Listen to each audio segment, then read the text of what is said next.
Hello students, मैं कौशल बागुना आप सभी लोगों का स्वागत करता हूं। आप लोग इस समय स्क्रीन पर देख रहे हैं यूपीएससी एनडीए एग्ज़ाम का एक थंबनेल मैंने लगाया है। तो साथियों, इस वीडियो में मैं एनडीए एग्ज़ाम से रिलेटेड काफ़ी इन्फॉर्मेशन आपके साथ शेयर करने वाला हूं। इस वीडियो के अंदर क्या कुछ आपको मिलेगा, एक तो एनडीए से रिलेटेड जो एग्जाम में क्वेश्चंस आते हैं वो कैसे आएंगे और हमें उनको शॉर्टकट वे में कैसे सॉल्व करना है। सेकंड थिंग, हमें एग्जाम पैटर्न कैसा देखने को मिलता है, कितने मार्क्स का इंटरव्यू होता है, कितने मार्क्स का जनरल एप्टीट्यूड टेस्ट आता है, ये सारा कुछ यहाँ पे एक्सप्लेन करने वाला हूँ। साथ में हम स्टडी प्लान को भी डिसाइड करेंगे कि मैथमेटिक्स में हम अगर हमारे पास 2 मंथ है मैथमेटिक्स को कवर करने के लिए तो हम किस तरह से उसको प्लान करेंगे। ऑलराइट, होपफुली आप सब लोग इस वीडियो के लिए रेडी हैं। तो साथियों, मैं जो है देहरादून से बिलोंग करता हूं और आप सब लोग अच्छे से जानते हैं कि देहरादून एक हब है डिफेंस और एनडीए और मिलिट्री कोचिंग्स के लिए। ऑलराइट, मैंने भी काफ़ी सारे इंस्टीट्यूशन में पढ़ाया हुआ है और 5+ ईयर का मेरे पास रिच एक्सपीरियंस है एनडीए बैचेस का। साथियों, काफ़ी सारे एक्सपीरियंस गेन करने के बाद मैंने अपना खुद का एक छोटा सा सेंटर एस्टैब्लिश किया है भावना क्लासेस के नाम से, आप देख पा रहे हैं स्क्रीन पर इस समय। सो एनडीए एग्जाम पैटर्न और सिलेबस कैसे कैसे आता है ये हम लोग यहाँ पे डिस्कस करने वाले हैं। स्कीम क्या है, देखिए सबसे पहले हमारे पास पेपर 1 और पेपर 2 दो तरह के पेपर इसमें मिलते हैं और एक ही दिन में सिंगल डे में ये एग्जाम कंडक्ट करवाए जाते हैं। सबसे पहला मैथमेटिक्स है जो कि 2.5 आवर्स का होने वाला है और 300 मार्क्स का ये पेपर ऑर्गेनाइज होता है।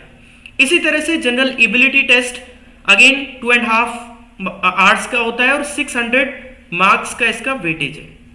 तो टोटल देखें तो 900 हो गया और 900 मार्क्स का ही इसमें इंटरव्यू होता है। तो जो ओवरऑल मेरिट बनती है वो 1800 से बनती है। आपको जानकर खुशी होगी दोस्तों कि जो लास्ट ईयर कट ऑफ गई थी वो 335 के आसपास कट ऑफ गई थी। किसकी? रिटन एग्जाम की, आउट ऑफ 900।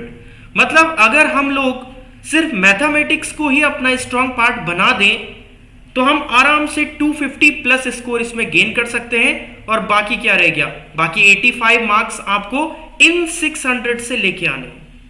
तो आप समझ सकते हैं मैथमेटिक्स की इंपॉर्टेंस कितनी है। अगर आप मैथ्स में थोड़ा अच्छे हैं और मेरे साथ कंटिन्यूअसली बने रहते हैं तो देखिए 250 क्रॉस करना कितना इजी होने वाला है। ओके, मैथमेटिक्स का क्या सिलेबस होता है, देखिए टोटल नंबर ऑफ क्वेश्चंस जो हो गए वो 120 क्वेश्चंस कवर होते हैं मैथमेटिक्स में। 2.5 यानी कि 2.5 मार्क्स हर एक करेक्ट आंसर के लिए मिलेगा आप लोगों को, जबकि -0.83 मतलब 1/3 मार्क्स आपका डिडक्ट कर लिया जाता है फॉर रॉन्ग आंसर। अब मूव करते हैं हम लोग मैथमेटिक्स के सिलेबस में।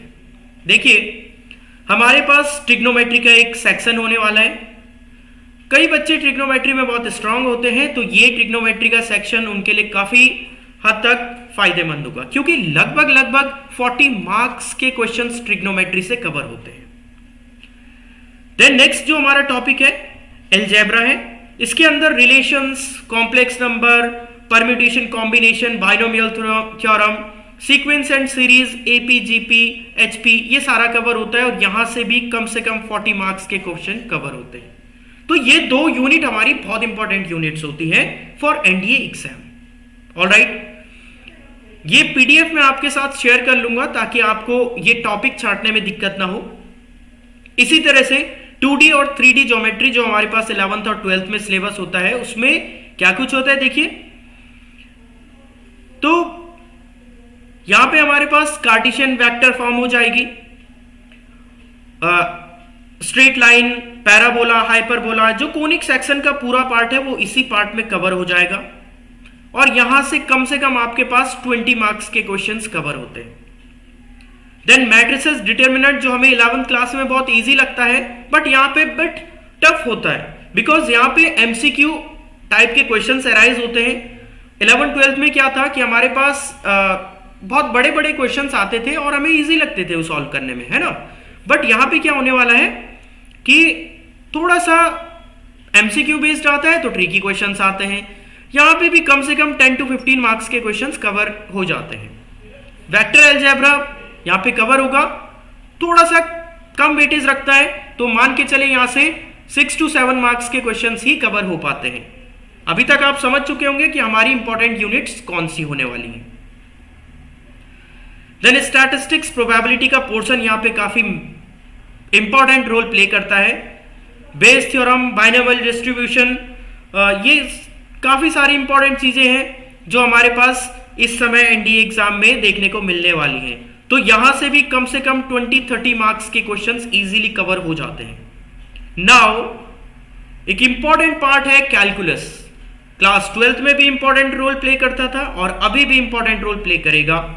डिफरेंशियल कैलकुलस, जहां पे differentiation, limit, continuity, maxima, minima, application of derivative, सारा कुछ आएगा और ये पार्ट एक इंपॉर्टेंट पार्ट होता है हमारे लिए एनडीए एग्जाम के लिए।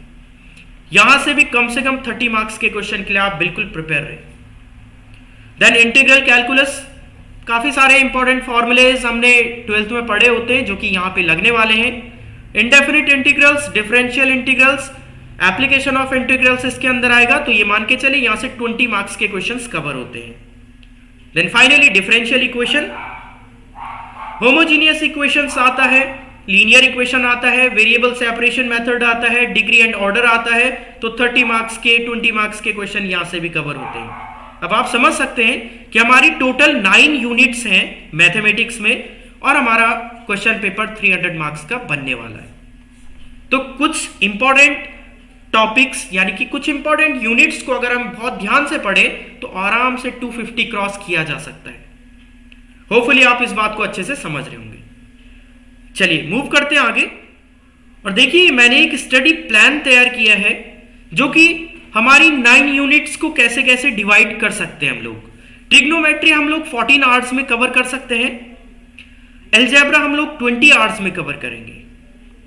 जैसा कि मैंने डिस्कस किया था, ये 40 मार्क्स का यहां से वेटेज है और यहां से भी 40 मार्क्स का वेटेज है। Then 2D and 3D geometry हमारा 12 आवर्स में कंप्लीट हो जाएगा। वेक्टर जो कि कम वेटेज होल्ड करता है, 6 आवर्स यहां पे सफिशिएंट होंगे। वेक्टर अलजेब्रा जो है 4 आवर्स में कंप्लीट हो जाएगा। यहां पे 6 आवर्स हमने डिटर्मिनेंट और मैट्रिसेस के लिए रखा है। 8 आवर्स में हमारा probability and statistics easily cover हो जाएगा। देन डिफरेंशियल कैलकुलस के लिए काफी टाइम चाहिए जो कि मैंने 12 आवर्स यहां पे सेपरेट किए हैं। इंटीग्रल कैलकुलस के लिए 8 आवर्स सफिशिएंट है, जबकि डिफरेंशियल इक्वेशन के लिए 6 आवर्स यहां पे सफिशिएंट है। ये 90 आवर्स में हम लोग कवर कर पा रहे हैं मैथमेटिक्स के 9 यूनिट्स को।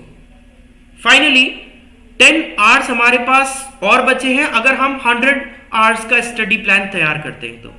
और इन 10 आवर्स में हम लोग क्या कर सकते हैं, जो प्रीवियस ईयर्स के क्वेश्चन पेपर हैं, जैसा कि अभी सैंपल क्वेश्चंस मैं आपको दिखाऊंगा कैसे कैसे आते हैं और शॉर्टकट हमें कैसे सॉल्व करने होते हैं। क्योंकि देखिए लिमिटेड टाइम है 2.5 आवर्स और हमें उसी लिमिटेड टाइम में ये 250 क्रॉस करना है, राइट। चलिए, तो ये 10 आवर्स हम सेपरेट किस चीज के लिए रख सकते हैं, ये जो पिछले साल के क्वेश्चन पेपर हैं या फिर सैंपल क्वेश्चंस हैं, सैंपल पेपर्स हैं, उनको हम लोग सॉल्व कर सकते हैं। ऑलराइट, होपफुली आप इसको अच्छे से समझ गए होंगे। या आपका पूरा पीडीएफ आप लोगों को प्रोवाइड कर दूंगा मैं। अब मूव करते हैं हम लोग क्वेश्चंस में, कैसे कैसे क्वेश्चन आते हैं। आपकी सहूलियत के लिए, आपका टाइम बचे इसलिए मैंने क्वेश्चंस को सॉल्व करके ऑलरेडी रखा है, बट हाँ मैं यहां पे जरूर आप लोगों को सिखा दूंगा। देखिए हमारा पहला क्वेश्चन है जो कि सीक्वेंस एंड सीरीज के टॉपिक जनरल ज्योमेट्रिक प्रोग्रेशन से लिया गया है, जीपी से।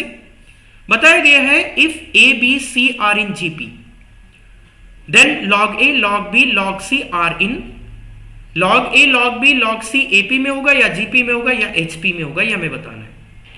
तो देखिए ए बी सी अगर जीपी में है तो उनका ज्योमेट्रिक मीन क्या निकलता है, बी स्क्वायर इक्वल टू ए सी, ये हम लोगों को पता है।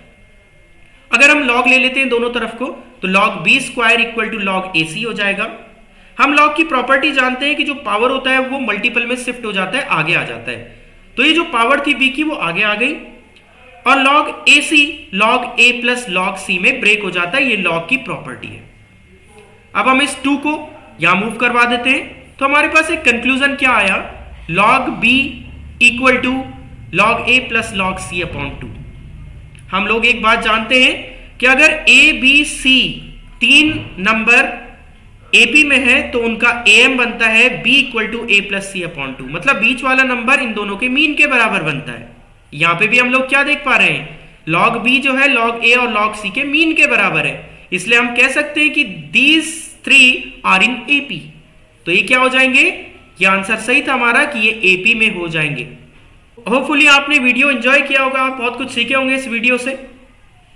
फिलहाल इस वीडियो को मैं एंड करता हूं। Thank you so much.